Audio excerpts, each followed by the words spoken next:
បាទសួស្តីអ្នកទាំងអស់គ្នាថ្ងៃនេះខ្ញុំមានវីដេអូថ្មីមួយទៀតហើយពាក់ព័ន្ធនឹងការ upgrade HD graphic 3000ទៅ HD graphic 4000ណា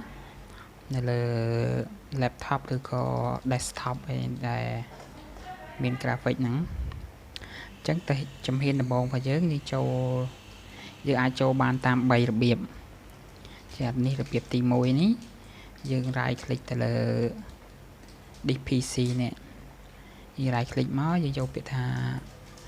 manage នេះចូលលើវាមក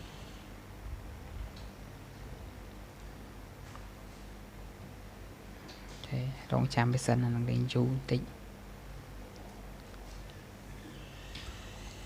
ចឹងវាចេញមកនេះអូខេចឹងរបៀបទី1របៀបទី2ហ្នឹងយើងចូលទៅ Windows មកហើយយើងវាយពាក្យថា device device manager ចឹងវាចូលតែក្នុងហ្នឹងដូចគ្នាអូខេអញ្ចឹងអានេះវាចូលមកលឿនជាងអានោះអញ្ចឹងរបៀបទី3របស់យើងចូល control panel ចូលតែ control panel នេះតមកយើងបដូរកន្លែងនេះបដូរនេះឲ្យច្រើនមកនេះយើងចូល device manager ហ្នឹងមក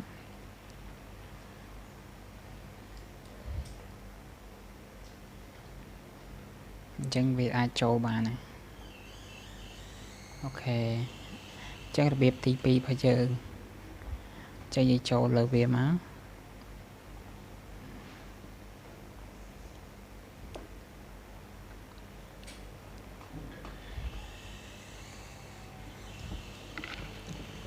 រងចាំវាចូលមកអូខេចារបៀបទី1នេះវាចូលលើនេះមកតាំងទៀតហើយបន្ទាប់មកយើងចូលកន្លែងនេះយើងចូលកន្លែង display adapter អូខេយើងចូលកន្លែង display adapter